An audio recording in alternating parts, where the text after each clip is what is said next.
Berkshire Hathaway Incorporated. To the shareholders of Berkshire Hathaway Incorporated, Berkshire's gain in net worth during 2015 was $15.4 billion, which increased the per-share book value of both our Class A and Class B stock by 6.4% over the last 51 years. That is, since present management took over, per-share book value has grown from $19 to $155,501, a rate of 19.2% compounded annually. During the first half of those years, Berkshire's net worth was roughly equal to the number that really counts. The intrinsic value of the business had similarity of the two figures existed then because of the most of the resources were deployed in marketable securities that were regularly revalued to their quoted price, less the tax that would be incurred if they were to be sold. In Wall Street parlance, our balance sheet was then in very large part market to market. By the early 1990s, however, our focus had changed to outright ownership of business, a shift that diminished the relevance of balance sheet figures. That disconnect occurred because the accounting rules that apply to controlled companies are materially different from those used in valuing marketable securities. The carrying value of the losers we own is written down, but winners are never revalued upwards. We've had experience with both outcomes. I've made some dumber purchases, and the amount I paid for the economic goodwill of those companies was later written off, a move that reduced Berkshire's book value. We've also had some winners, a few of them very big, but have not written those up by penny. Over time, this asymmetrical accounting treatment with which we agree necessarily widens the gap between intrinsic value and book value. Today, the large and growing recorded gains that are winners make it clear that Berkshire intrinsic value far exceeds its book value.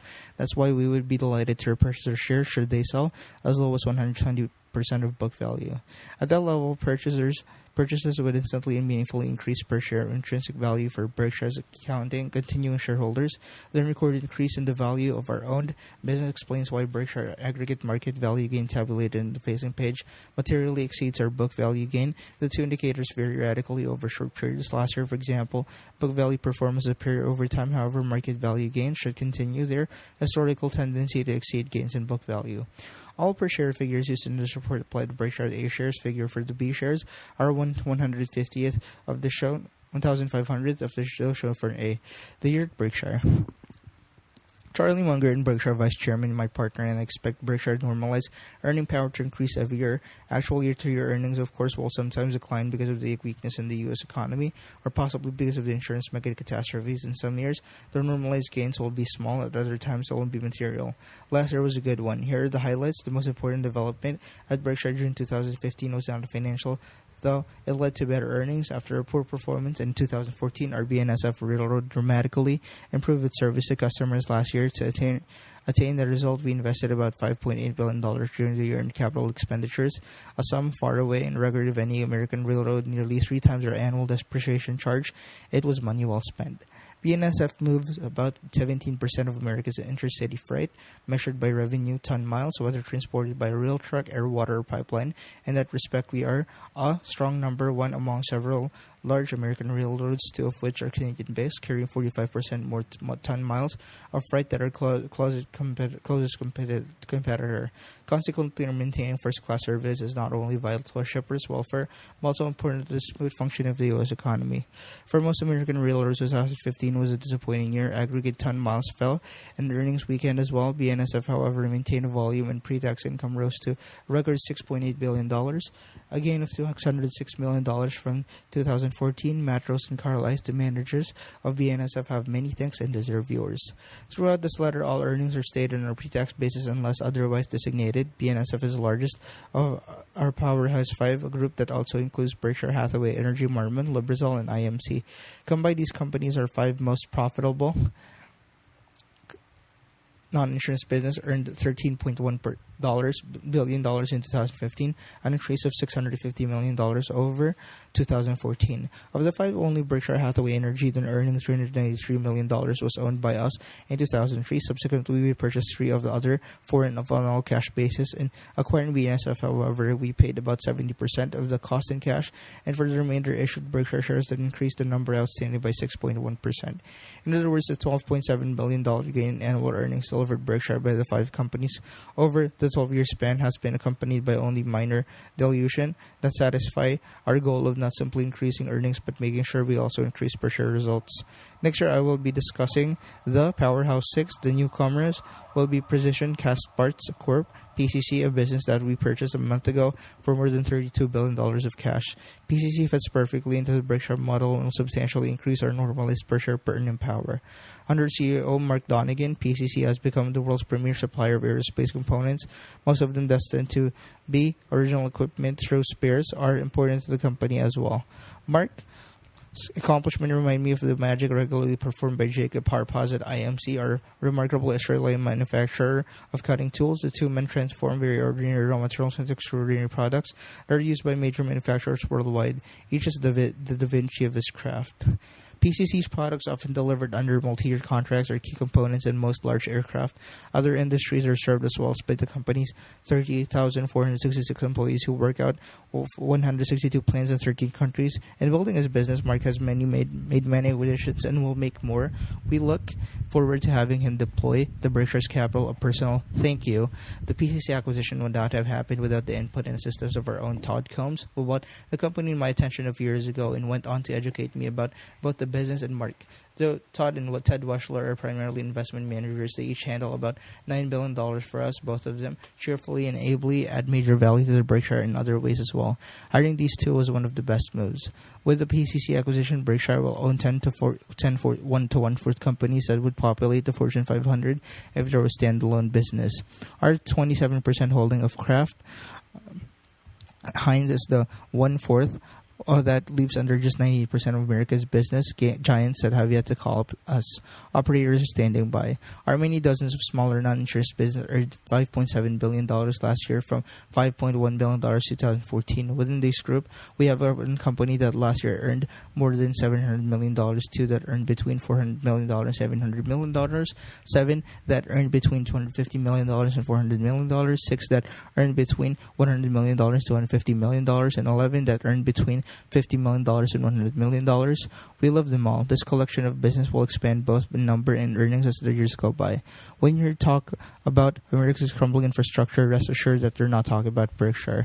We invested $16 billion in property, plant, and equipment last year, a full 86% of it deployed in the United States.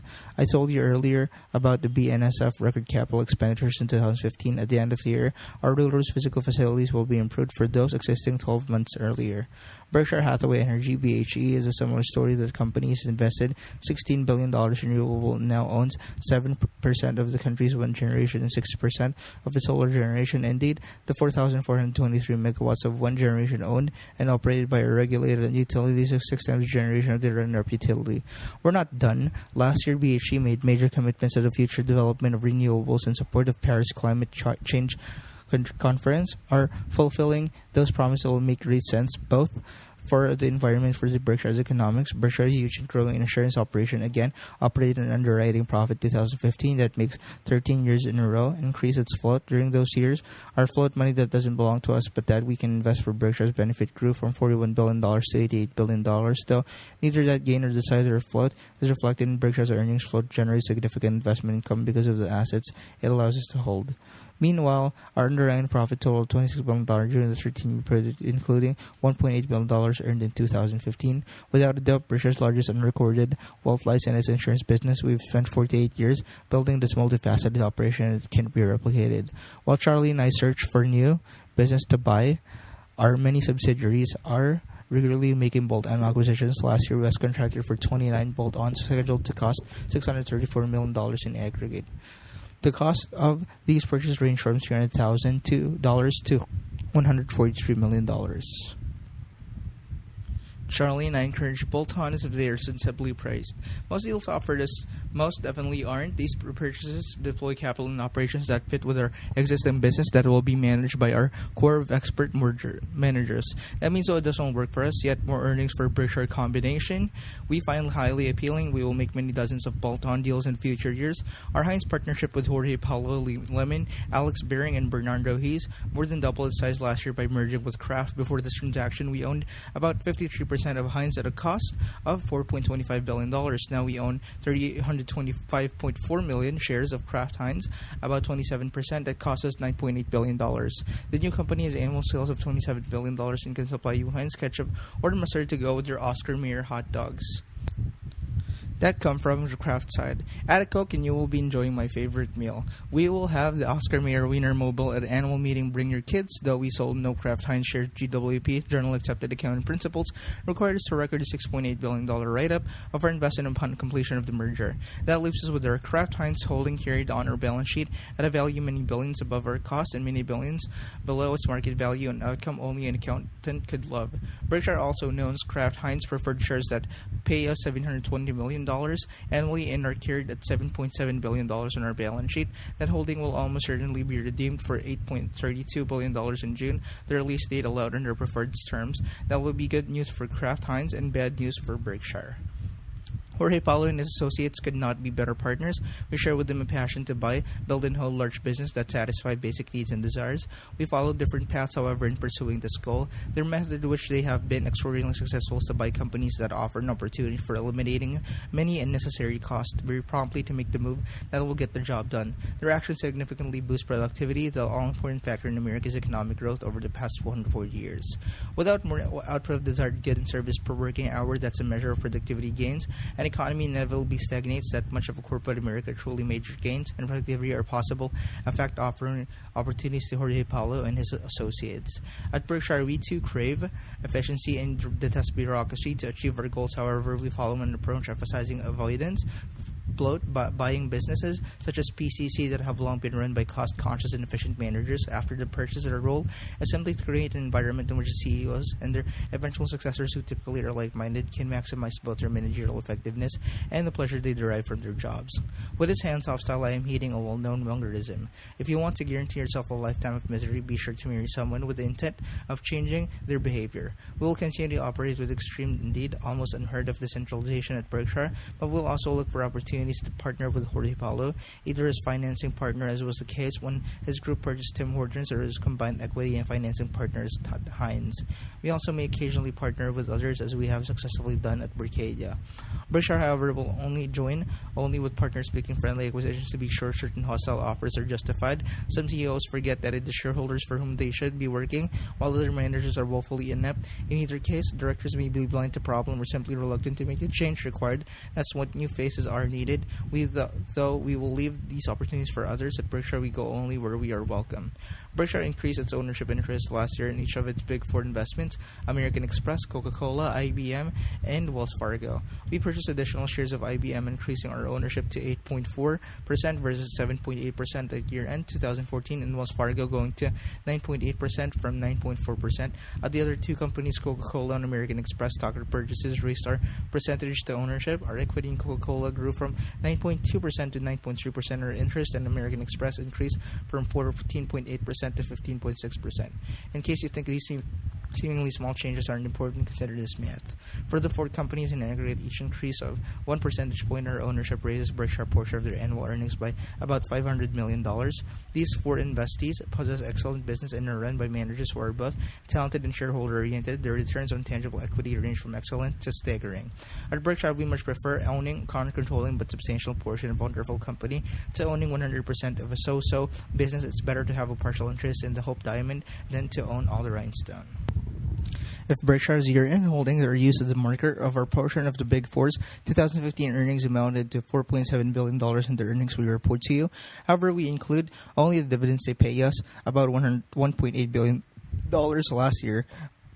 But make no mistake, nearly $3 billion of these companies' earnings we don't report are every bit as valuable to us as a portion of Berkshire records.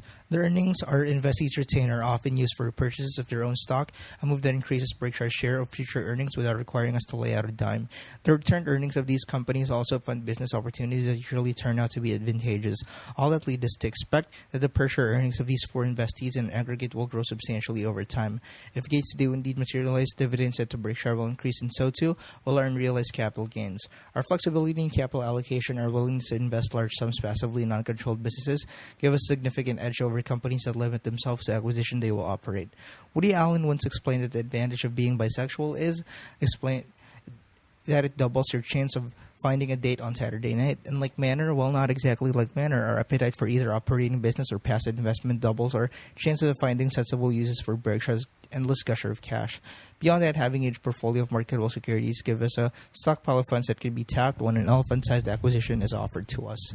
It's election year. It's an election year, and candidates can't stop speaking about our country's problems, which have, of course, only taken solve. As a result of this negative drumbeat, many Americans now believe that their children will not live as well as they themselves do. That view is dead wrong. The babies being born in America today are the luckiest crop in history. American GDP per capita is now about $56,000, as I mentioned last year. That, in real terms, is a staggering 6 times the amount in 1930, the year I was born, a leap far beyond the wildest dream of my parents. Of their contemporaries, U.S. citizens are not intrinsically more intelligent today, nor did they work harder than did Americans in 1930. Rather, they work far more efficiently and thereby produce far more. This all-powerful trend is certain to continue. America's economic magic remains alive and well. Some commentators bemoan our current 2% per year growth in real GDP, and yes, we will all likely see a higher rate, but let's do simple math. Using the much lamented 2% figure, that rate will see diverse outstanding gains. America's population is growing about 0.8% per year, 0.5% from births minus deaths, and 0.3% from net migration.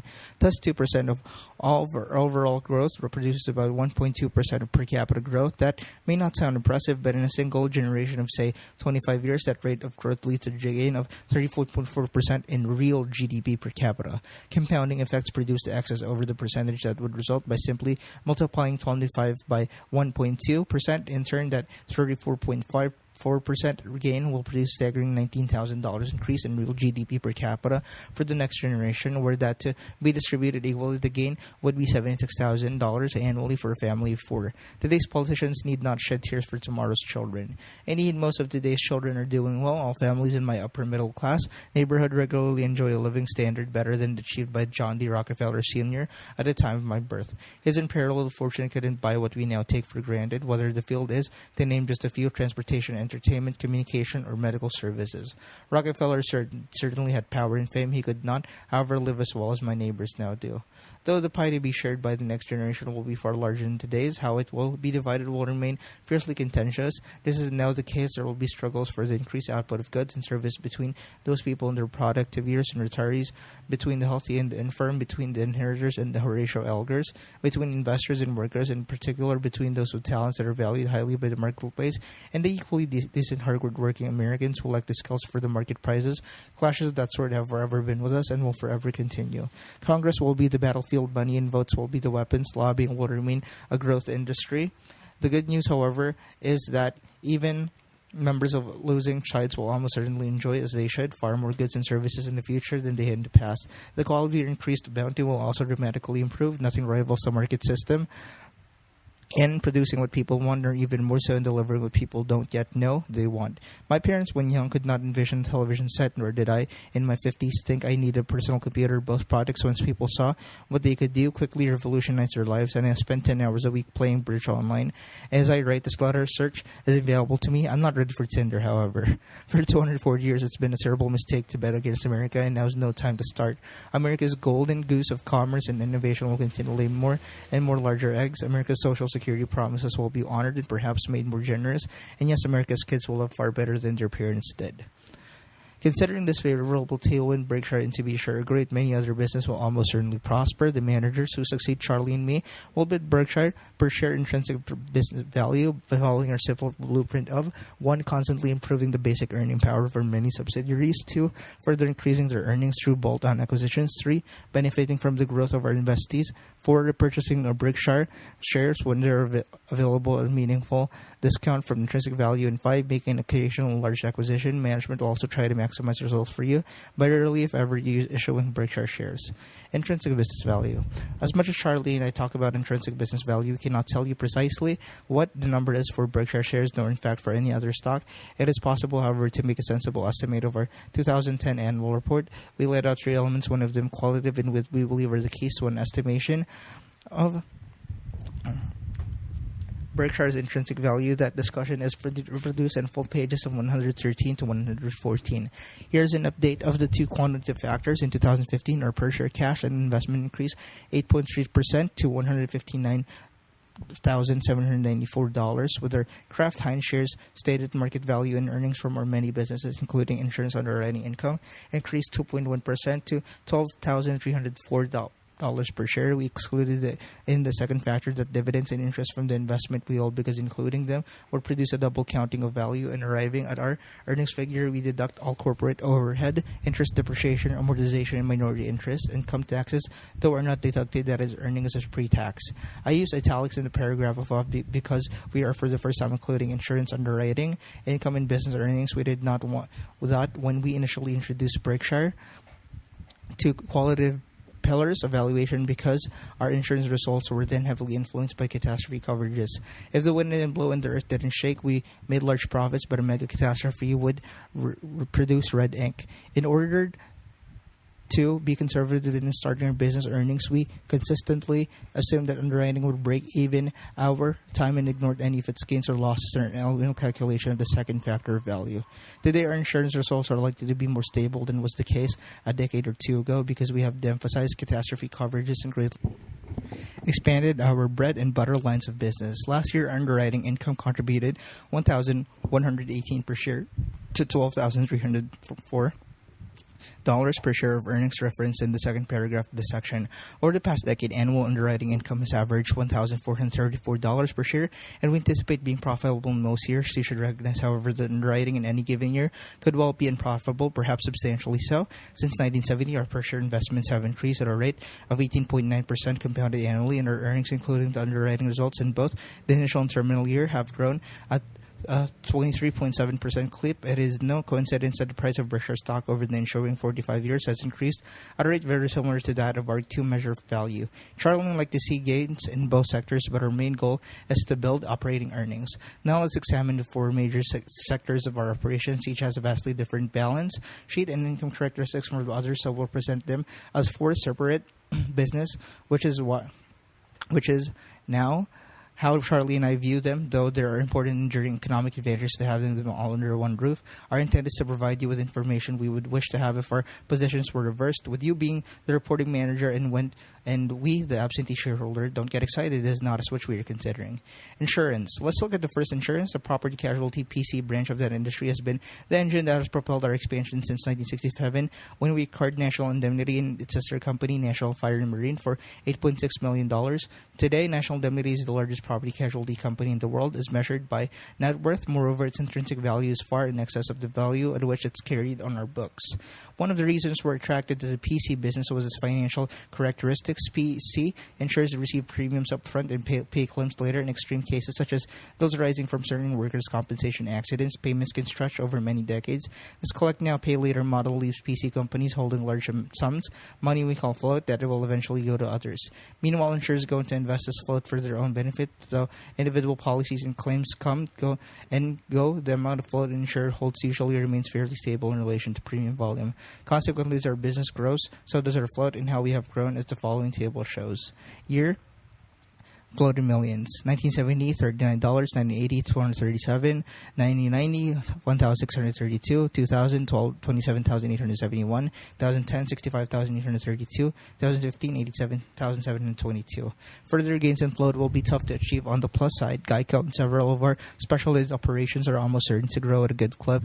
National Indemnity Insurance, this division, however, is party to a number of runoff contracts whose float drifts downward. If we do, and time experience a decline in float, it will be very gradual. At the outside, no more than 3% in any year. The nature of our insurance contract is such that we can never be subject to immediate or near-term demands for sums that are of significant stored cash resources. The structure is by design as a key component in the strength of Berkshire's economic fortress. It will never be compromised. If our premiums exceeded the total of our expenses and eventual losses, we register underwriting profit that adds to the investment income our float produces. When such a profit is earned, we enjoy the use of free money and, better yet, get paid for holding it. Unfortunately, the wish of all the insurers to achieve this happy result creates intense competition so vigorous, indeed, that it sometimes causes the PC industry as a whole to operate at a significant underwriting loss. This loss, in effect, is what the industry pays to hold its float. Competitive dynamics almost guarantee that the insurance industry, despite the float income all its companies enjoy, will continue its decimal record the earnings of normal returns on tangible net worth as compared to other American businesses. The prolonged period of low interest rates the world is now dealing with also virtually guarantees that earnings on float will steadily increase for many years to come, thereby exacerbating the profit problems of insurers. It's a good bet that industry results over the next 10 years will fall short of those recorded in the past decade, particularly for those companies that specializes in reinsurance. As noted in the report, Berkshire has now operated an underwriting profit for 13 consecutive years, or pre-tax gain for the period having totaled $26.2 billion. That's no accident. Disciplined risk evaluation is the daily focus of all of our insurance managers who know that while float is valuable, its benefits can be drowned by poor underwriting result. All insurers give that message lip service. At Berkshire, it's a religion, Old Testament style. So how does our float affect intrinsic value? When Berkshire's book value is calculated, the full amount of our float is deducted as a liability, just as if we had to pay it out tomorrow and could not replenish it. But to think of float as strictly a liability is incorrect. It should instead be viewed as a revolving fund. Daily, we pay old claims and related expenses a huge $24.5 billion to more than 6 million claimants in 2015, and it reduces float just as surely we each day write new business that will soon generate its own claims adding to float. If our revolving float is both costless and long-enduring, which I believe it will be, the true value of this liability is dramatically less than accounting liability, owning $1 that in effect will never leave the premises because new business is almost certain to deliver a substitute, as words different from owing $1 that will go out the door tomorrow and not be replaced. The two types of liabilities, however, are treated as equals under GWP. A partial offset to this overstated liability is a $15.5 billion goodwill asset that we incurred in buying our insurance companies, and that increases book value in very large part. This goodwill represents the price we paid for the float-generating capabilities of our insurance operations. The cost of the goodwill, however, has no bearing on its true value. For example, if an insurance company sustains large and prolonged underwriting losses, any goodwill asset carried on the book should be deemed valueless, whatever its original cost. Fortunately, that does not describe Berkshire. Charlie and I believe the true economic value of our insurance goodwill. What we could happily pay for float similar quantity would be to purchase an insurance operation possessing it to far in excess of its story carrying value. Indeed, almost the entire $15.5 billion we carry for goodwill in our insurance business was already on our books. In 2000, yet we subsequently tripled our float. Its value today, and was one reason, a huge reason why we believe Berkshire intrinsic value substantially exceeds its book value. Berkshire's attractive insurance economics exist only because we have some terrific managers running disciplined operation that possesses hard-to-replicate business models. Let me tell you about the major units. First, by float size, the Berkshire Hathaway Insurance Group managed by Ajit Jain. Ajit Insurance risks that one else has the desire or the capital to take on. His operation combines capacity, speed, decisiveness, and most important, brains in a manner unique in the insurance business, yet he never exposes Berkshire to risks that are inappropriate in relation to our resources. Indeed, Berkshire is far more conservative in avoiding risk than most large insurers. For example, if the insurance industry should experience a $250 billion loss from some mega catastrophe, a loss about triple anything it has ever experienced, Berkshire as a whole would likely record a significant profit for the year because of its many streams of earnings. We would also remain awash in cash and be looking for large opportunities to write business and insurance market that might well be in disarray. Meanwhile, other major insurers and reinsurers would be swimming in red ink if not facing insolvency. When Ajit entered Berkshire's office on a Saturday in 1986, he did not have a day's experience in the insurance business. Nevertheless, Mike Goldberg, then our manager of insurance, handed him the keys to our insurance business. With that move, Mike achieved sainthood. Since then, Ajit has created tens of billions of value for Berkshire shareholders. We have another insurance powerhouse in General Ray, managed by Tad Montross. At bottom, a sound insurance operation needs to adhere to 4 disciplines. It must, 1, understand all exposures that might cause policy incurred losses. 2, conservatively assess the likelihood of any exposure actually causing a loss and the probable cost it does. 3, set a premium that on average will deliver a profit after both prospective loss costs and operating expenses are covered. And 4, be willing to walk away with the appropriate premium can be obtained. Many insurers pass the first 3 tasks and flunk the 4th. They simply can't turn their back on business that is being eagerly ridden by their competitors. That old line, the other guy is doing it, so we must as well. Spells trouble in any business, but in no more. So the insurance, Tad has observed all 4 of the insurance commandments, and it shows. And as results, General Ray's huge float has been considerably better than cost-free under his leadership, and we expect that on average to continue. We're particularly enthusiastic about General Ray's international life insurance business, which has grown consistently profitably since we acquired the company in 1998.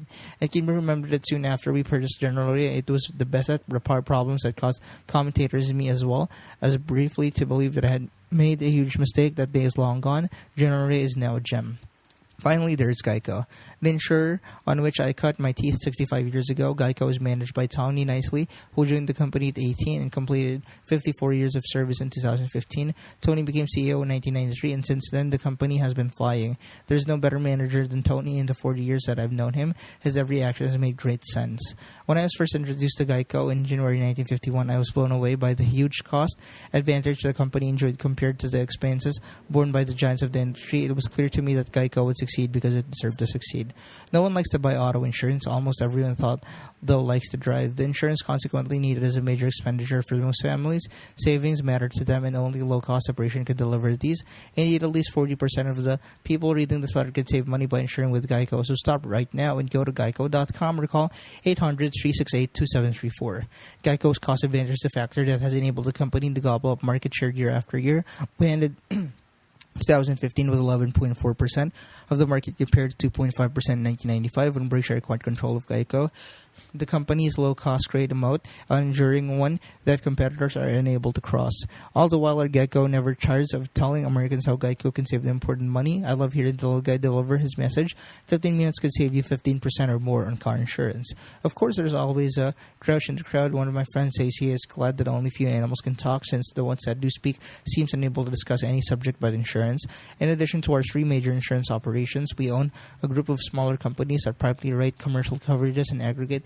These companies are a large, growing, and valuable operation that consistently delivers an underwriting profit, usually much better than that reported by their competitors. Indeed, over the past 13 years, this group has earned $4 billion from underwriting, about 13% of its premium volume, while increasing its float from $943 million to $9.9 billion. Less than 3 years ago, we formed Berkshire Hathaway Specialty Insurance, BHSI, which we include in this group. Our first decision was to put Eastwood in charge. That move was home run. BHSI has already developed $1 billion of annual premium volume, and under Peter's direction is destined to become one of the world's leading PC insurers. Here's a recap of underwriting earnings and float by division. Insurance operations. Underwriting profit, year-end float. H Insurance 2015 $421, General Ray $132, Geico $460, other primary $824, $1,837 total. 2014 $606, $277, $1,159, $626, $2,608 total. Dollars. 2015 $44,108, $18,560, $15,148, $9,906, $87,722 total. 2014 $42,454, $19,280, $13,569, $8,618, $83,821 total. Berkshire's great managers, premier financial strength, and variety of business models, protected by wide moats, amount to something unique in the insurance world. This assemblage of strength is a huge asset for Berkshire shareholders that will only get more valuable with time. Regulated, capital-intensive business. We have two major operations, BNSF and BHC, that shares important characteristics distinguishing them from our other business. Consequently, we assigned their own section in this letter and split out their combined financial statistics in our GWP balance sheet and income statement together, the last year accounting for 37% of Berkshire's after-tax operating earnings. A key characteristic of both companies is their huge investments in very long-lived regulated assets, with these partially funded by large amounts of long-term debt that is not guaranteed by Berkshire. Our credit is in fact not needed because each company has earning power that even under terrible economic conditions would far exceed its interest requirements. Last year, for example, in a disappointing year for railroads, BNSF interest coverage was more than 8-to-1. Our definition of coverage is the ratio of earnings before interest and taxes to interest, not EBITDA. Interest, a commonly used measure, we view as seriously flawed. At PHE, meanwhile, two factors ensure the company's ability to service its debt under all circumstances. The first is common to all utilities recession-resistant earnings, which result from these companies offering an essential service on an exclusive basis. The second is enjoyed by few other utilities, a great ever-widening diversity of earning streams which shield BHE from being seriously harmed by any single regulatory board. These many sources of profit, supplemented by the inherent advantage of being owned by a strong parent, have allowed BHE and its utility subsidiaries to significantly lower their cost of debt. This economic fact benefits both us and our customers. All told, BHE and BNSF invested $11.6 billion in plant and equipment last year, a massive commitment to key components of America's infrastructure. We relish making such investments as long as they promise reasonable returns, and on that front, we put a large amount of trust in future regulation. Our confidence is justified by both our past experience and by the knowledge that society will forever need huge investment in both transportation and energy. It is in self-interest of governments to treat capital providers in a manner that will ensure the continued flow of funds to essential projects. It is concomitantly in our self-interest to conduct our operations in a way that earns approval of our regulators and the people they represent. Low prices are a powerful way to keep these constituencies happy. In Iowa, BHE's average retail rate is 6.8 cents per kilo kWh. Aligned to other major electricity utility in the state averages 9.5 cents. Here are the comparable industry figures for adjacent states: Nebraska 9.0 cents, Missouri 9.3 cents, Illinois 9.3 cents, Minnesota 9.7 cents. The national average is 10.4 cents. Our rock bottom price add up to real money for paycheck-strapped customers. At BNSF, comparison between major railroads are far more difficult to make because of significant differences in both their mix of cargo and the average distance carried. To supply a very crude measure, however, our revenue per ton mile was just under 3 cents last year, while the shipping costs for customers of other 4 major U.S.-based railroads were at least 40% higher, ranging from 4.2 cents to 5.3 cents. Both BHE and BNSF have been leaders in pursuing planet-friendly technology in wind generation. No state comes close to Iowa, where last year megawatt hours we generated from wind equaled 47% of all megawatt hours sold to our retail customers. Additional wind projects to which we are committed will take that figure to 58% in 2017. BNSF, like other classes 1 railroads, uses only a single gallon of diesel fuels to move a ton of freight almost 500 miles. That makes the railroads 4 times as fuel efficient as trucks. Furthermore, railroads alleviate highway congestion and the taxpayer-funded maintenance expenditures that come with heavy traffic in a major way. Here are the key figures of BHE and BNSF. Berkshire Hathaway Energy, 89.9% owned, earnings in millions.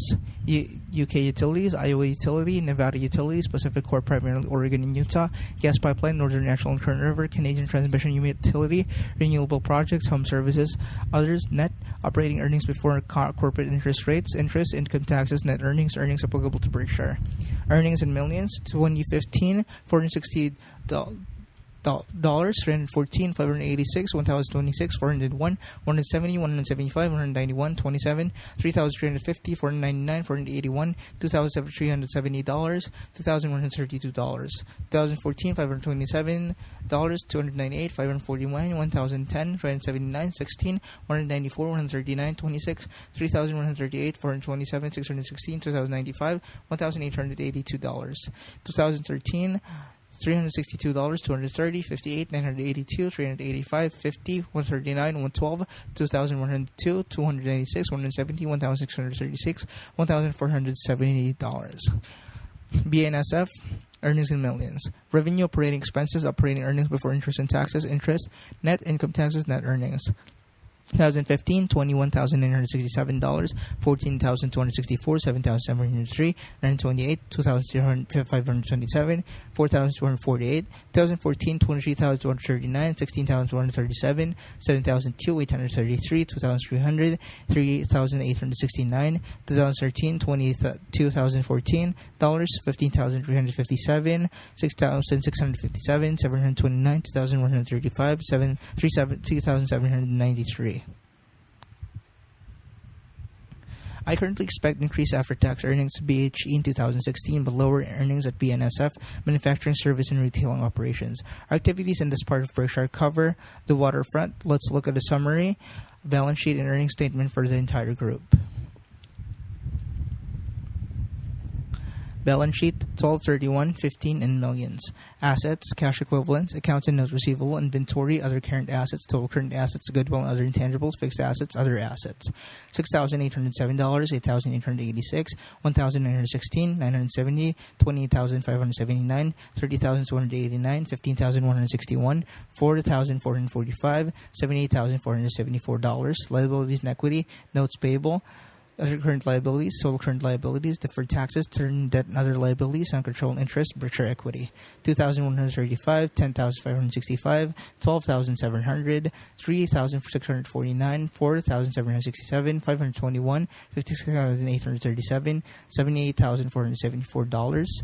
earning statements in millions, revenue, operating expenses, interest expense, pre-tax earnings, income tax and non-controlling interest, net earnings, 2015, $107,825, $100,607, $103, $7,115, $2,432, $4,683, 2014, $97,689, $90,788, $109, $6,792, $2,324, $4,468, 2013, $93,472, $87,208, $104, $6,160, $2,283, $3,877.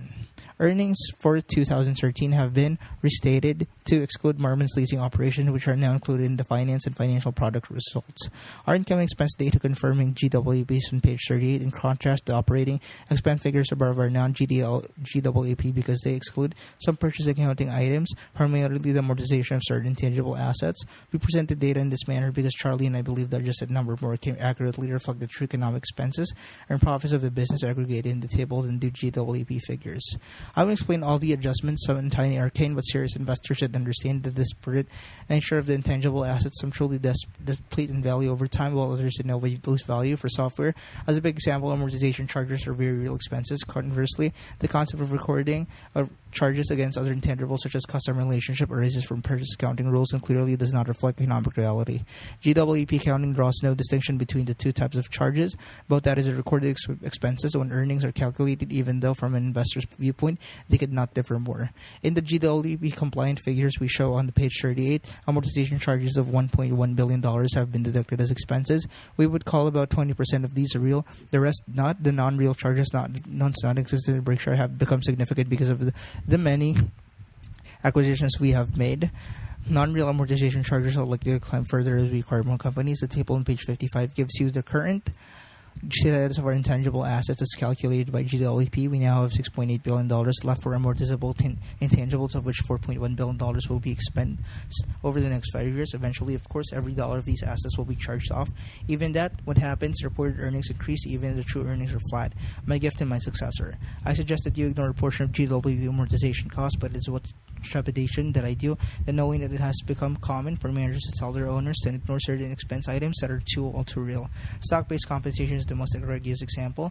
The very name says it all. Compensation. If compensation is an expense, what is it? And if real and recurring expenses don't belong in the calculation of earnings, where in the world do they belong? Wall Street analysts often play their part in this charade too, parroting the phony compensation, ignoring earnings figures fed them by management. Maybe the offending analysts don't know any better, or maybe they fear losing access to management, or maybe they are cynical, telling themselves that since everyone else is playing the game, why shouldn't they go along with it? Whatever the reasoning, these analysts are guilty of propagating misleading numbers that can deceive investors. Depreciation charges are a more complicated subject, but are almost always true cost.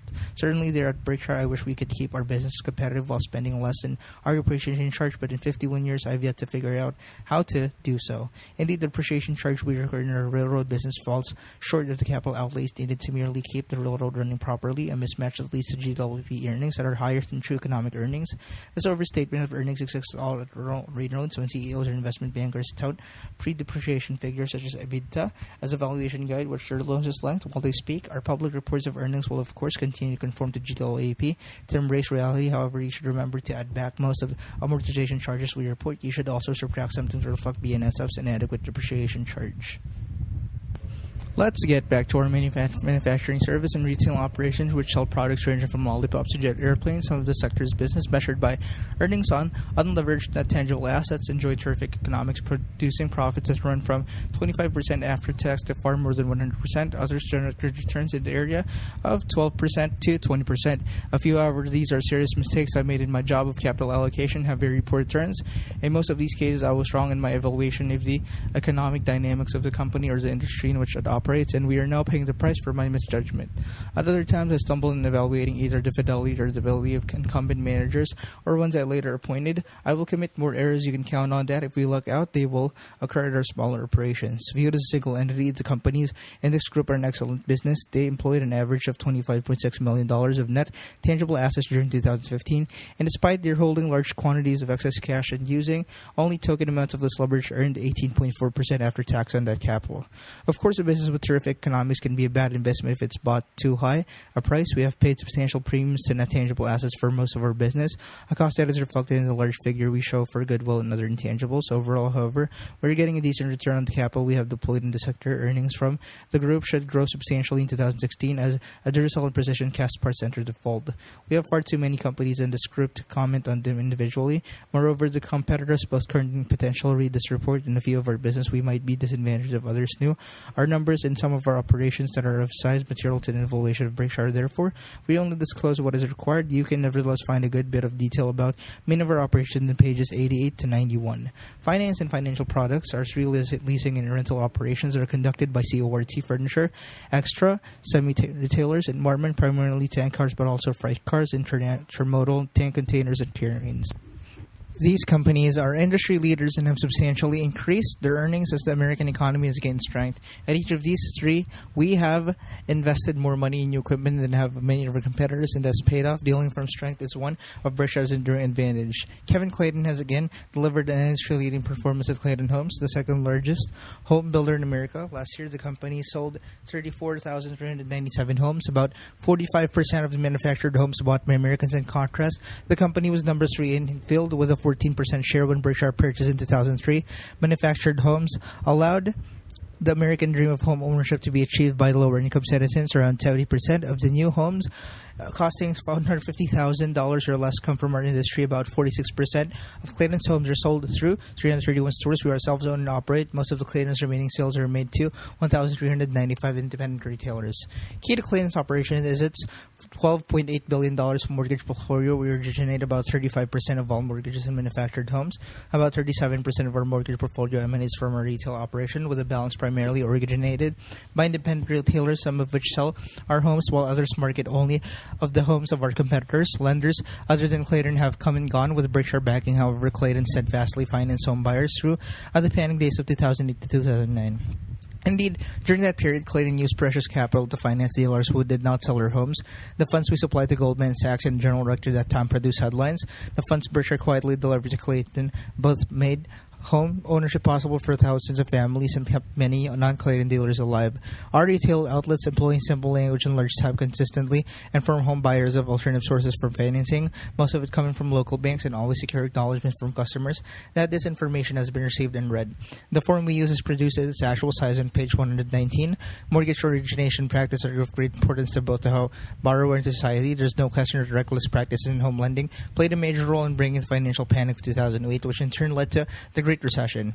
In the years preceding the meltdown, a destructive and often corrupt pattern of mortgage creation flourished, whereby one, an originator in, say, California would make loans, and two, promptly sell them to an investment or a commercial bank in, say, New York, which would package money mortgage to serve as collateral for the dizzyingly complicated array of mortgage-backed securities to be sold to unwitting institutions around the world. As if these sins weren't sufficient to create an unholy mess, imaginative investment bankers sometimes concocted a second layer of slice of financing whose value depended on the junkier portions of primary offerings. When Wall Street gets innovative, watch out. Well, that was going on. I described this doubling up practices requiring investors to read tens of thousands of pages of mind-numbing prose to evaluate a single security being offered. Both the originator and the packager of these financings had no skin in the game and were driven by volume and markups. Many housing borrowers joined the party as well, blatantly lying under loan applications, while mortgage originators looked the other way. Naturally, the game credits generated the most profits. Smooth Wall Street salesmen garnered millions annually by manufacturing products that their customers were unable to understand. It's also questionable as to whether the major rating agencies were capable of evaluating the more complex structures but rate them that they did. Barney Frank, perhaps the most financially savvy member of Congress during the panic, recently assessed the 2010 Dodd-Frank Act, saying the one major weakness that I've seen in the implementation was decision by the regulators not to impose risk retention on all residential mortgages. Today, some legislators and commentators continue to advocate a 1% to 5% retention by the originator as a way to align its interest with that of the ultimate lender or mortgage guarantor. At Clayton, our risk retention is 100%. When we originate mortgage, we keep it, leaving aside the few qualify for a government guarantee when we make mistakes in granting credit. We therefore pay a price. After price that drives any profits was realized upon the original sale of the home. Last year, we had to foreclose on 8,444 manufactured housing mortgages at a cost to us of $157 million. The average loan we made in 2015 was only $59,942. Small potatoes for traditional mortgage lenders, but daunting commitment for our many lower-income borrowers. Our buyer requires a decent home. Take a look at home we will have on display at our annual meeting, requiring monthly principal and interest payments at average $522. Some borrowers, of course, will lose their jobs and there will be divorces and debts. Others will get overextended on credit and mishandle their finances. We'll lose money on credit cards and mishandle their finances. We'll lose money then, and our borrowers will lose his down payment, though his mortgage payments during his time of occupancy may have been well under rental rates for comparable quarters. Nevertheless, despite the low FICO scores and income of our borrowers, their payments behavior during the Great Recession was far better than the prevailing in many mortgages pools populated by people earning multiples of our typical borrower's income. The strong desire for borrowers to have a home of their own is one reason we've done well with our mortgage portfolio. Equally important, we have financed much of the portfolio with floating rate debt or with short-term fixed rate debt. Consequently, the incredibly low short-term rates of recent years have provided us constantly widening spread between our interest costs and income we derive for our mortgage portfolio, which bears fixed rates. Incidentally, we would have enjoyed similar margins had we simply bought long-term bonds and finance position in some short-term manner. Normally, it is a risky business to lend long and fixed rates and borrow shorts, as we have been doing in Clayton. Over the years, some important financial institutions have gone broke doing that. At Berkshire, however, we also possess a natural offset in that our business always maintained at least $20 billion in cash equivalents. The earn short-term rates more often. Our short-term investments are in the $40 billion to $60 billion range. If we have, say, $60 billion invested at 1/4% or less, a sharp move to higher short-term rates would bring benefits to us far exceeding the higher financing costs we would incur in funding Clayton's $13 billion mortgage portfolio. In banking terms, Berkshire is and always will be heavily asset-sensitive and will consequently benefit from rising interest rates. Let me talk about one subject of which I am particularly proud, that having to do with regulation. The Great Recession caused mortgage originator services and packagers to come under intense scrutiny and to be assessed many billions of dollars in fines and penalties. The scrutiny has certainly extended to Clayton, whose mortgage practices have been continually surveyed and examined in respect to such items as originations, servicing collections, advertising compliance, and internal controls.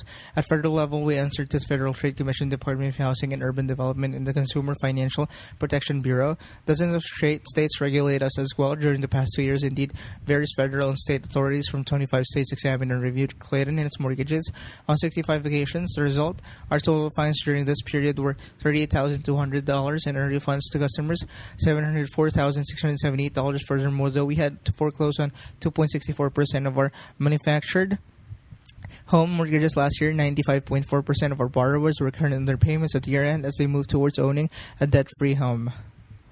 Marmon's rail fleet expanded to 133,220 units by year-end, a number significantly increased by the company's purchase of 25,085 cars from General Electric on September 30th. Our fleet was connected to form a single train. The engine would be in Omaha and the caboose in Portland, Maine. At year-end, 97% of our rail cars were leased, with about 15 to 17% of the fleet coming up for renewal each year. Though tank cars sound like vessels carrying crude oil, only about 7% of our fleet carries that product.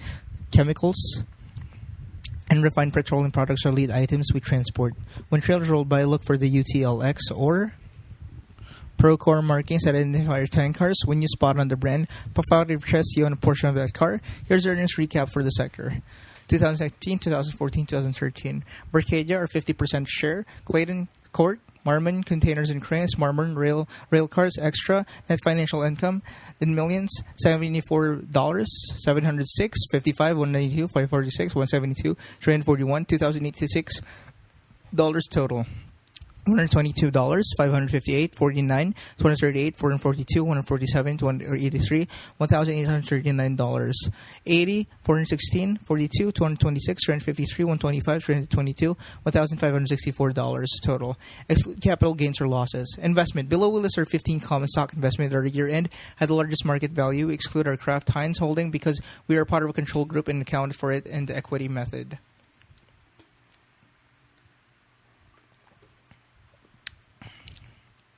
Company, American Express Company, AT&T, Charter Communications Incorporated, the Coca-Cola Company, DaVita Healthcare Partners Incorporated, Deere Company, Goldman Sachs Group Incorporated, International Business Machines Corp., Moody's Corporation, Phillips 66, the Procter & Gamble Company, Sanofi, U.S. Bank Corp., Walmart Stores Incorporated, Wells Fargo & Company, others. Total common stocks carried in market. Percentage of company owned. 12, 31, 15, 15.6, 0.8, 6.6, 9.3, 8.8, 7.0, 2.7, 8.4, 12.6, 10.5, 1.9, 1.7, 5.8, 2.0, 9.8. Cost in millions: $1,287, $1,283, $1,202, $1,299, $843, $1,773, $654, 13,791, 248, 4,357, 336, 1,701, 3,239, 3,593, 12,730, 10,276, $58,612 total. 10,545, 1,603, 1,677, 7,000, 17,184, 1,291, 1,690, 2,053, 11,152, 2,475, 4,530, 4,683, 1,896, 4,346, 3,890, 27,180, 16,450, $112,338.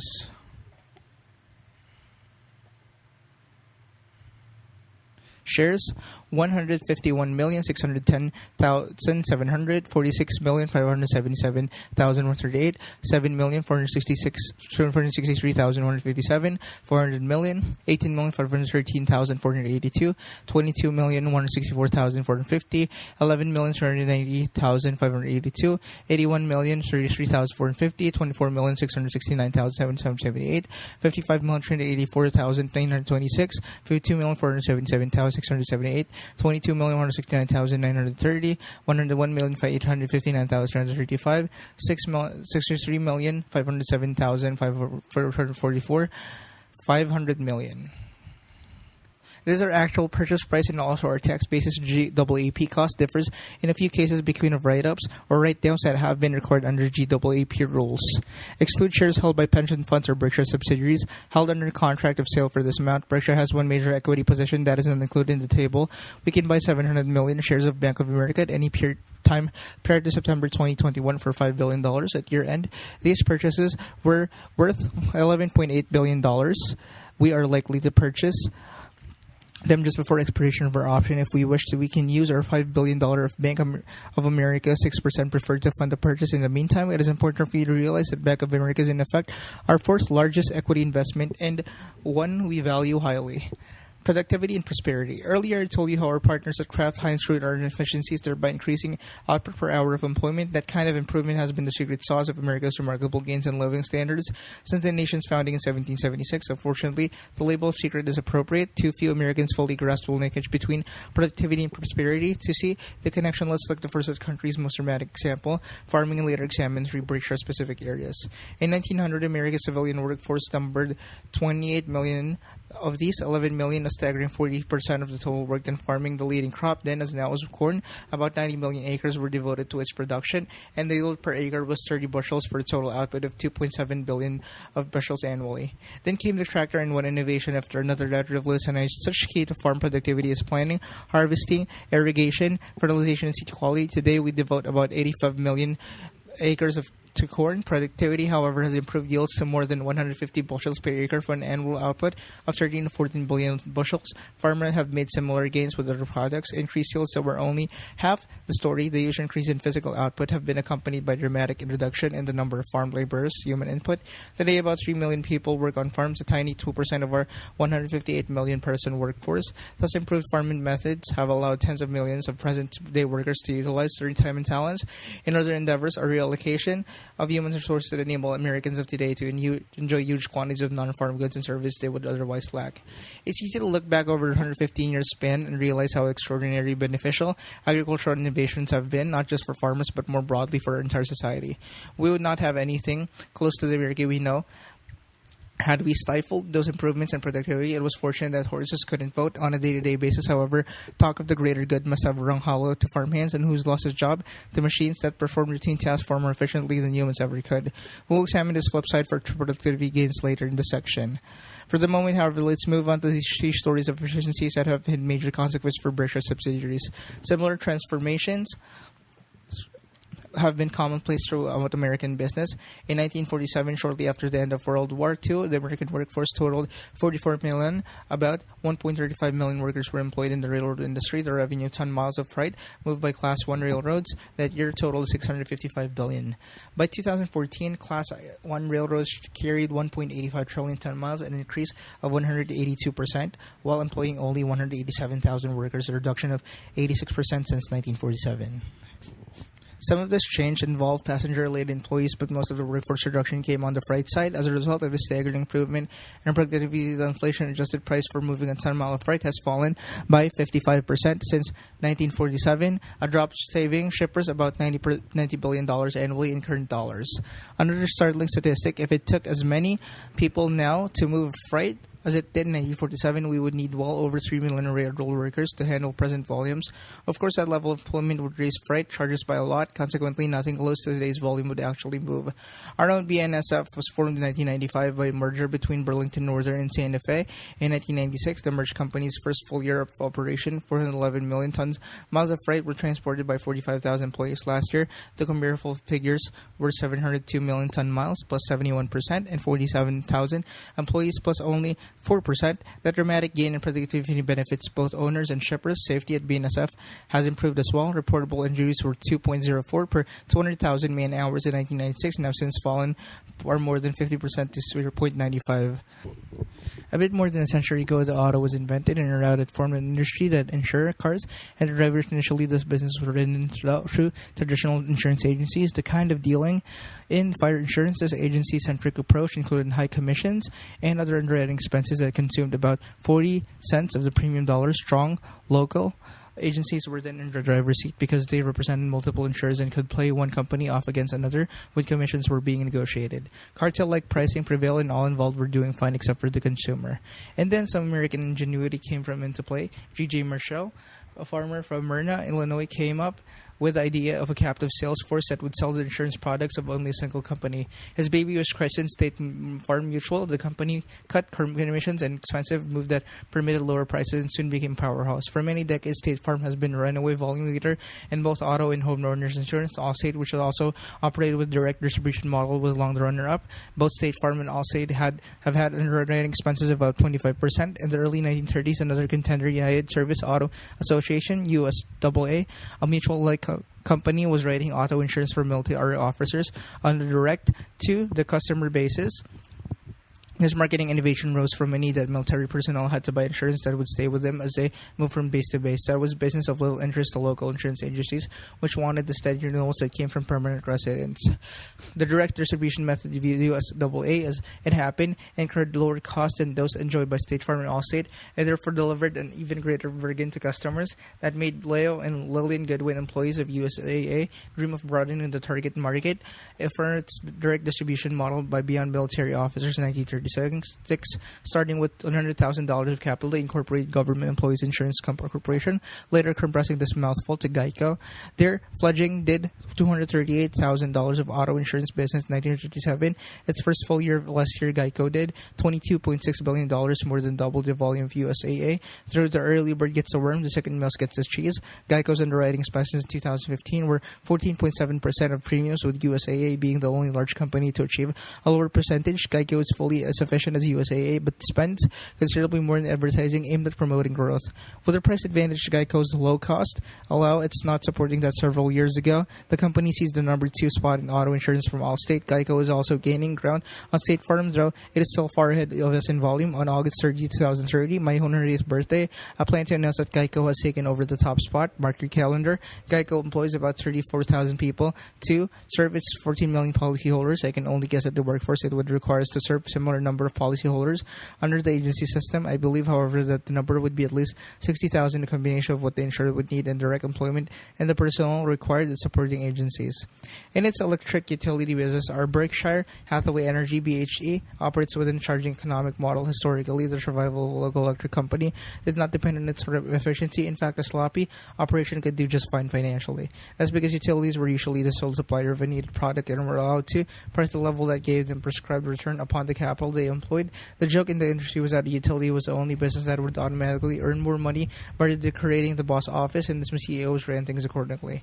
That's all changing. Today, society has decided that federally subsidized wind and solar generation is in our country's long-term interest. Federal tax credits are used to implement this policy support that makes renewable price competitive in certain geographies. Those tax credits or other government-mandated help for renewables may eventually erode the economics of the incumbent utility, particularly if it's a high-cost operator. BHE's long-established emphasis on efficiency, even when the company didn't need it to obtain authorized earnings, leave us particularly competitive in today's market and more important in tomorrow's as well.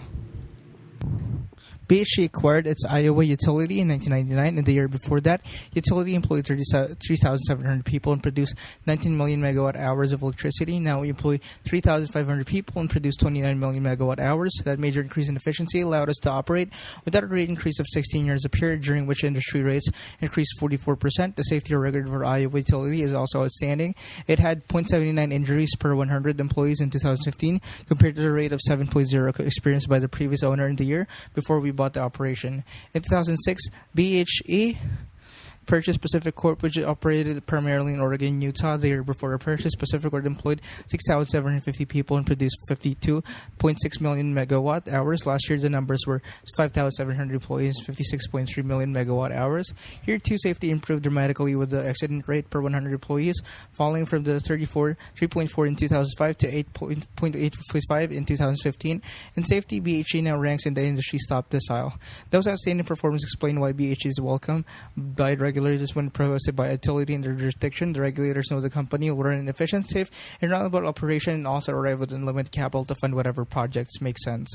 BHE has never paid a dividend to Berkshire since we assumed ownership. No investor-owned utility in America comes close to matching BHE's enthusiasm for reinvestment.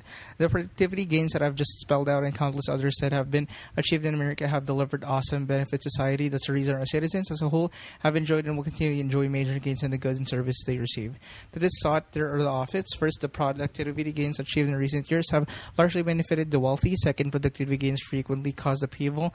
Both capital and labor can pay a terrible price when the innovation or new efficiencies upend the worlds. We need shed no tears for the capitalists, whether they be private owners or an army of public shareholders. It's their job to take care of themselves when large rewards can flow to investors from good decision. These parties should not be spared the losses produced by wrong choices. Moreover, investors who diversify widely and simply sit tight with their holdings are certain to prosper. In America, gains from winning investments have always far more than offset the losses from clunkers. During the 20th century, the Dow Jones Industrial Average, an index fund of sorts, soared from 66 to 11,497, with its component companies, all while paying ever-increasing dividends. A long-employed worker faces a different equation when innovation and market system interact to produce efficiencies. Many workers may be rendered necessary, their talents obsolete. Some can find decent employment elsewhere. For others, that is not an option. When low-cost competition drove shoe products to Asia, our once prosperous textile operation folded, putting 1,600 employees in a small Maine town out of work. Many were past the point in life at which they could learn another trade. We lost our entire investment, which we could afford, but many workers lost a livelihood they could not replace. The same scenario unfolded in slow motion our original New England textile operation, which struggled for 20 years before expiring. Many older workers at our New Bedford plant, as an poignant example, spoke Portuguese and knew little, if any, English. They had no plan B. The answer in such disruption is not the restraining or outlawing the actions that increase productivity. Americans will not be living nearly as well as we do if we had mandated that 11 million people should forever be employed in farming. The solution, rather, is a variety of safety nets aimed at providing decent life for those who are willing to work but find their specific talents judged of small value because of the market forces. I personally favor a formally expanded earned income tax credit that would try to make sure America works for those willing to work. The price of achieving ever-increasing prosperity for the great majority of the Americans should not be penury for the unfortunate. important risks. We all, like public companies, are required by the SEC to annually catalog risk factors in our 10K. I can't remember, however, an instance when reading 10K's risk section has helped me in evaluating a business. That's not because the identified risks aren't real. The truly important risks, however, are usually well known. Beyond that, a 10K's catalog of risk is seldom of aid in assessing the probability of threatening event actually occurring, the range of costs if it does occur, the timing of the possible loss threat that will only surface 50 years from now. May be a problem for society, but it is not a financial problem for today's investors. Berkshire operates in more industries than any company I know of. Each of our pursuits has its own array of possible problems and opportunities. Those are easy to list, but hard to evaluate. Charlie and I and our very CEOs often differ in a very major way in our calculation of the likelihood, the timing, the cost or benefit that may result from these possibilities. Let me mention just a few examples. To begin with, an obvious threat, BNSF, along with other railroads, is certain to lose significant coal volume over the next decade. At some point in the future, though not in my view for a long time, Geico's premium volume may shrink because of the driverless cars. This development could hurt our auto dealership as well. Circulation of our print newspapers will continue to fall. A certain certainty would allow for everyone purchasing them. To date, renewables have helped our utility operation, but that could change, particularly if storage capabilities for electricity materially improve. Online retailing threatens the business model of our retailers and certain of our customer brands. These potentialities are just a few of negative possibilities facing us, but even the most casual follower of business news has long been aware of them. None of these problems, however, is crucial to Berkshire's long-term well-being. When we took over the company in 1965, its risk could have been encapsulated in a single sentence. The Northern Textile business, in which all of our capital resides, is destined for recurring losses and will eventually disappear. That development, however, was no death knell. We simply adapted and we will continue to do so.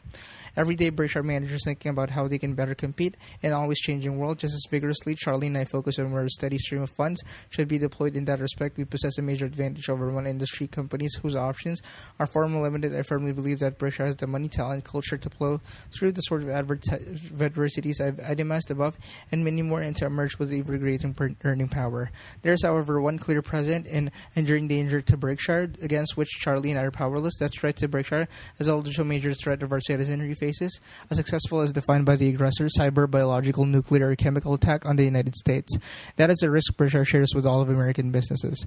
The probability of such mass destruction in any given year is likely very small. It's been more than 70 years since I delivered the Washington Post newspaper outlining the fact that the United States had dropped the first atomic bomb. Subsequently, we've had a few close calls but avoided catastrophic destruction. We can thank our government and luck for this result. Nevertheless, what a small probability in a short period of certainty in the longer run. If there's only one chance in 30 of an event occurring in a given year, the likelihood of it occurring at least once in a century is 96.6%.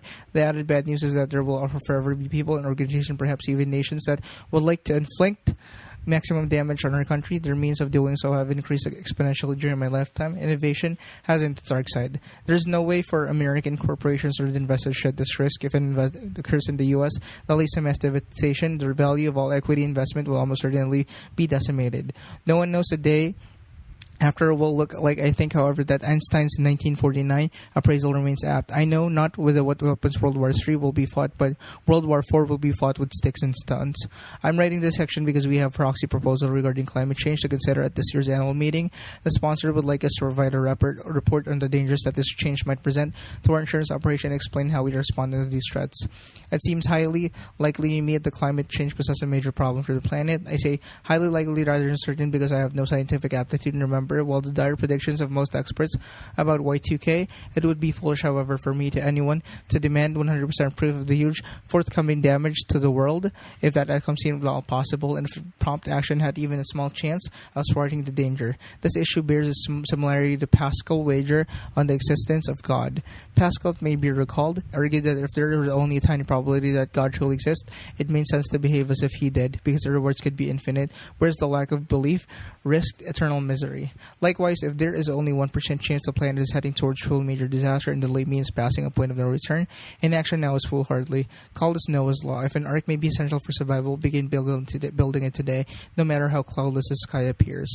It's understandable that the sponsor of the proxy proposal believes Berkshire is especially threatened by climate change because we are insured covering all sorts of risks. The sponsor may worry that property losses will skyrocket because of the weather changes, and such worries might in fact be warranted if we wrote 10 or 20-year policies at fixed prices, but insurance policies are customarily written for 1 Year-end reprice annually to reflect changing exposures, increased possibilities of loss translate promptly into increased premiums.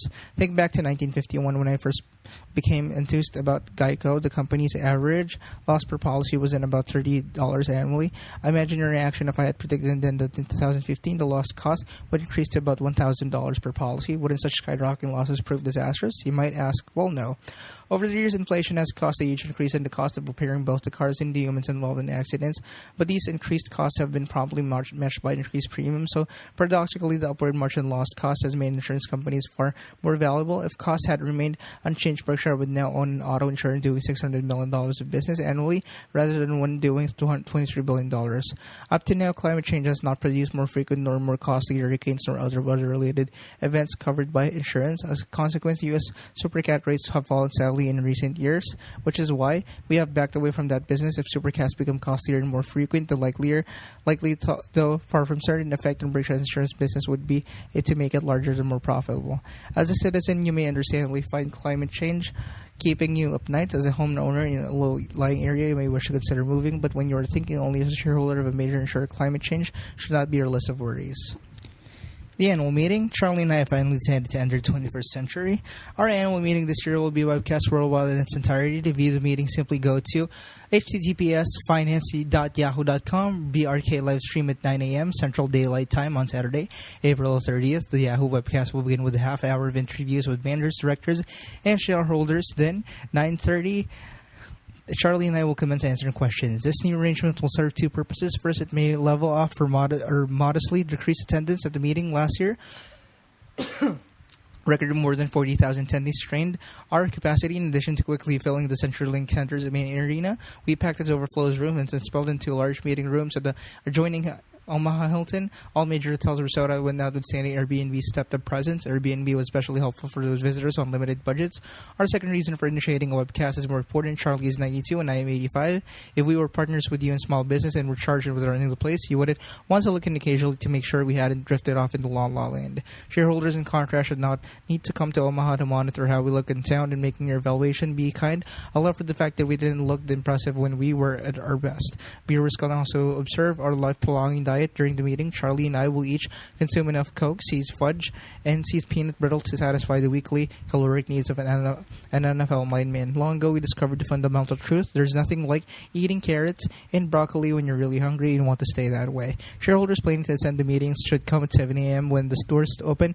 CenturyLink Center to start shopping. Karisova will again be in charge of the festivities. She had her second child last month, but that did not slow her down. Carrie is inflappable, ingenious, and expert, bringing out the best in those who work with her. She is aided by hundreds of Berkshire employees from around the country and by her entire home office crew, as well as of them pitching and to make the weekend fun and informative for our owners. Last year, we increased the number of hours available for shopping at CenturyLink. Sales skyrocketed, so naturally we will stay with the new schedule. On Friday, April 29th, you can shop between noon and 5 p.m. and on Saturday, exhibit and stores will be open from 7 a.m. until 4:30 p.m. On Saturday morning, we will have our 5th International Newspaper Tossing Challenge. Our target will again be Clayton Home Porch, located precisely 35 feet from the throwing line. When I was a teenager in my one brief flirtation with honest labor, I delivered about 500,000 papers, so I think I'm pretty good at this game. Challenge me, humiliate me, knock me down a peg. The papers will run 36 to 42 pages, and you must fold them yourself. No rubber bands allowed. The competition begins at 7:15 when contestants will make preliminary tosses. The 8 throws judged most accurately for made by contestants 12 or under, and 4 made by the older set will compete against me at 7:45. The young challengers will each receive a prize, but the older ones will have to beat me to take anything home. And be sure to check out the Clayton Home itself. It can be purchased for $78,900. Fully installed online. You provide passengers. We've made many sales on the meeting day. Kevin Clayton will be on hand with this order book. At 8:30 a.m., a new Berkshire movie will be shown. An hour late, we'll start the question and answer period, which including break for lunch and CenturyLink stands will last until 3:30 p.m. After a short recess, Charlie and I will convene the annual meeting at 3:45 p.m. This business session typically lasts only a half hour or so and can safely be skipped by those craving little last-minute shopping. Your venue for shopping will be the 194,300 square foot hall that adjoins the meeting, and which products from dozens of Berkshire subsidiaries will be for sale. Say hello to the many Berkshire managers who will be captaining their exhibits, and be sure to view the terrific BNSF Railroad layout that salutes you, all of our subsidiaries, your children, you, and will be enchanted with it. Have a new and very special exhibit in this hall this year, a full-size model of the world's largest aircraft engine for which Precision Castparts makes many key components. The real engine weighs about 20,000 pounds and are 10 feet in diameter and 20 feet in length. The bisected model of the meeting will give you a good look at many PCC components that help power your flights. Brooks, our running shoe company, will again have a special commemorative shoe to offer at the meeting. After you purchase a pair, wear them on Sunday at the 4th Annual Berkshire 5K and 8 a.m. race starting at CenturyLink. Full details for participating will be included in the visitor's guide that will be sent to you with your meeting and credentials. Entrants in the race will find themselves running alongside many of Berkshire's managers, directors, and associates. Charlie and I, however, will sleep in. The fudge and peanut butter will take their toll. Participation in the 5K gross every year help us set another record. A Geico booth in the shopping area will be staffed by a number of the company's top counselors from around the country. Stop by for a quote. In most cases, Geico will be able to give you a shareholders discount, usually 8%. The special offer is permitted by 44 of the 51 jurisdictions in which we operate. With supplemental point, the discount is not additive if you qualify for another discount, just as that available for certain groups. Bring the details of your existing insurance and check out the price. We can save many of you real money. Spend the savings on our products. Be sure to visit the Brickworm. It'll carry about 35 books and DVDs, among them a couple of Utah's Andy Kilpatrick will introduce, and be glad to sign the latest edition of his all-encompassing coverage of Berkshire. It's 1,304 pages and weighs 9.8 pounds. My blurb for the book, ridiculously skimpy. Check out Peter Bevelin's new book as well. Peter has long been a keen observer of Berkshire. We'll also have a new 20-page longer edition of Berkshire's 50-year commemorative book that last year's meeting sold 12,000 copies. Since then, Kerry and I have covered additional material that we find fascinating, such as some very personal letters sent by Grover Cleveland to Edward Butler, his friend and then publisher of the Buffalo News. Nothing from the original edition has been changed or eliminated, and the price remains $20. Charlie and I will jointly sign 200 copies that will be randomly placed amongst 5,000 available for the sale at the meeting. My friend Phil Booth has written Limping on Water, an autobiography that chronicles his life at Capital Cities Communications and tell you a lot about its leaders, Tom Murphy and Dan Burke. These two were the best managerial duo, both in what they accomplished and how they did it. That Charlie and I ever witnessed. Much of what you become in life depends on whom you choose to admire and copy. Start with Tom Murphy and you'll never need a second exemplar. Finally, Jeremy Miller has written Warren Buffett's Ground Rules, a book that will debut at the annual meeting. Mr. Miller had done a superb job of researching and dissecting the operations of Buffett Partnership Limited and explaining how Berkshire's culture has evolved from its BPL origin. If you're fascinated by investment theory and practice, you will enjoy this book. An attachment to the proxy material that is enclosed with this report explains how you can obtain the credential you will need for admission to both the meeting and other event. Airlines have sometimes jacked up prices for the Berkshire weekend.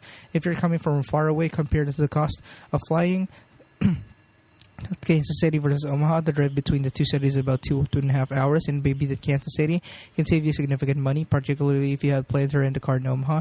The savings for a couple could run to $1,000 or more. Spend that money with us. At Nebraska Furniture Mart, located on a 77-acre site on 72nd Street between Dodge and Pacific, we will again be having Berkshire Weekend discount pricing. Last year in the week, encompassing the meeting, the store did a record $44,239,493 of business. If you repeat that figure to a retailer, he's not going to believe you. An average week for NFM's Omaha store, the highest volume home furnishing store in the United States, except for our New Dallas store, is about $9 million. To obtain the Berkshire discount at NFM, you must make your purchase between Tuesday, April 26th and Monday, May 2nd. Exclusive also, present your meeting credential. The period special pricing will even apply to you. These are products of several prestigious manufacturers that normally have ironclad rules against discounting, but which in the spirit of our shareholders weekend have made an exception for you. We appreciate their cooperation during the Berkshire weekend. NFM will be open from 10 a.m. to 9 p.m. Monday through Friday, 10 a.m. to 9:30 p.m. on Saturday, and 10 a.m. to 8 p.m. on Sunday. From 5:30 p.m. to 8 p.m. on Saturday, NFM is hosting a picnic to which you are all invited. At Board's House, we will again have two shareholder events. The first will be cocktail reception from 6 p.m. to 9 p.m. on Friday, April 29th. Second, the main gala will be held on Sunday, May 1st from 9 a.m. to 4 p.m. On Saturday, will remain open until 6 p.m. during the last years. Friday, Sunday stretch, the store wrote a sales ticket every 15 seconds that it was open. We will have huge crowds at Borsheim throughout the weekend for your inconvenience. Therefore, shareholders, prices will be available from Monday, April 25th through Saturday, May 7th. During that period, please identify yourself as a shareholder either by presenting your meeting credential or brokerage statement showing off your own stock. On Sunday in the mall outside of Borsheim, Norman Beck, a remarkable magician from Dallas, will bewilder onlookers. On the upper level, we will have Bob Hammond and Schwarzen Osberg, two of the world's top bridge experts, available to play bridge with our shareholders. On Sunday afternoon, I will join them and hope to have Ajit and Charlie there also. My friend Ariel Singh will be in the mall as well. On Sunday, I take on challengers at table tennis. I met Ariel when she was 9, and even then, I was unable to score a point against her. Now she's a junior Princeton, having already represented the United States in 2012 Olympics. If you don't mind embarrassing yourself, test your skills against her beginning at 1 p.m. Bill Gates and I will lead off and try to soften her up. Gourds will again be open exclusively for Berkshire shareholders on Sunday, May 1st, serving from 1 p.m. until 10 p.m. To make a reservation at Gourds, call 402-551-3733 on April 1st, but not before. As for my other favorite restaurant, Piccolo's, I'm sad to report it's closed. We will again have the same three financial journalists lead the question and answer period at the meeting, asking Charlie and me questions that shareholders have submitted to them by email. The journalists and their email address are Carl Loomis, the preeminent business journalist over time, who may be emailed at loomisbrk@gmail.com, Becky Quick of CNBC at BerkshireQuestions@CNBC.com, and Andrew Ross Sorkin of the New York Times at ARSorkin@NITimes.com. For the questions submitted, each journalist will choose the 6 he or she decides are the most interesting and important. The journalists have told me your question has the best chance of being selected. If you keep it concise, avoiding sending it at the last moment, make it Berkshire-related, and include no more than 2 questions in any email you send them. In your email, let the journalists know if you would like your name mentioned if a question is asked. An accompanying set of questions will be asked by 3 analysts who follow the Berkshire. This year, the insurance specialist will be Cliff Gallant of Numerous Securities. Questions that deal with our insurance operations will come from the Jonathan Brand of Rewain Caniff and Goldfarb and Greg Warren of Morningstar. Our hope is that the analysts and journalists will ask questions that add to our owners' understanding and knowledge of their investments. Neither Charlie nor I will get so much as a clue about the questions headed our way. Some will be tough for sure, and that's the way we like it. Multi-part questions aren't allowed. We want to give as many questions as possible a shot as us. All told, we expect at least 54 questions, which will allow for 6 months from each analyst and journalist and for 18 of the audience. Last year, we had 64 in total. The questioners from the audience will be chosen by means of 11 drawings that will take place at 8:15 a.m. on the morning of the annual meeting. Each of the 11 microphones installed in the arena and main overflow room will host, so to speak, a drawing. While I'm on the subject of our owners gaining knowledge, let me remind you that Charlie and I believe all shareholders should simultaneously have access to any information that Berkshire releases, and if possible, should also have adequate time to digest and analyze it before any trading takes place.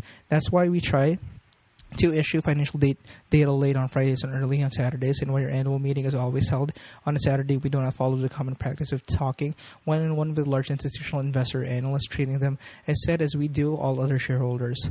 There is no one more important to us than the shareholder of limited means who trusts us with a substantial portion of his savings. For good reasons, I regularly extol the accomplishment of our operating managers. They are all truly all-stars who run their business as if they were the only asset owned by their families. I also believe the mindset of our managers to be a shareholder-oriented as can be found in the universe of large, publicly owned companies. Most of our managers have no financial need to work. The joy of hitting business home runs means as much to them as our paycheck. Equally important, however, are the 24 men and women who work with me at our corporate office. This group efficiently deals with a multitude of SEC and other regulatory requirements, files a 30,400-page federal income tax return that's up 6,000 pages from the prior year, oversees the filing of 3,530 state tax returns in response to countless shareholders and media inquiries, gets out the annual report, prepares for the country's largest annual meeting, the coordinates the board activities, fact checks latest letter, and this list goes on and on. They handle all these business tasks cheerfully and with unbelievably efficiency, making my life easy and pleasant. Their efforts go beyond activities strictly related to the Berkshire. Last year, for example, they dealt with 40 universities selected from 200 applicants who sent students to Omaha for Q&A day with me. They also handle all kinds of requests that I receive, arrange my travels, and even get me hamburgers and French fries, smothered in Heinz ketchup, of course, for lunch. No CEO has it better. I truly do feel like tap dancing work every day. In fact, my job becomes more fun every year. In 2015, Berkshire's revenues increased by $16 billion. Look carefully, however, at the 2 pictures on the facing page. The top one is from the last year's report and shows the entire Berkshire home office crew at our Christmas lunch. Below that photo is this year's Christmas photo, portraying the same 25 people identically positioned in 2015. No one joined us, no one left, and the odds are good that you will see a photo of the same 25 next year. Can you imagine at a very large company we employ 361,270 people worldwide, enjoying that kind of employment stability at headquarters? At Berkshire, we have hired some wonderful people, and they have stayed with us. Moreover, no one is hired unless he or she is truly needed. That's why you've never heard or read about restructuring charges at Berkshire. On April 30th, Come to Omaha, the cradle of capitalism, and meet my gang. They are the best. February 27, 2016. Warren E. Buffett, Chairman of the Board. Front row, Becky Emick, Sharon Heck, Melissa Hawk, Jelaine Nabus, Warren Buffett, Angie Walls, Alyssa Kruger, Deb Ray, Carrie Silva, Ellen Schmidt. Back row, Tracy Britt, Cool, Jennifer Tunnell Salentis, Tide Weschler, Joan Manhart, Bob Reason, Todd Combs, Dan Shekis, Debbie Bosniak, Mary Sicily, Mark Hambrick, Kirby Ham, Mark Millard, Allison Ballard, Stacy Golshak, Tiffany Volk.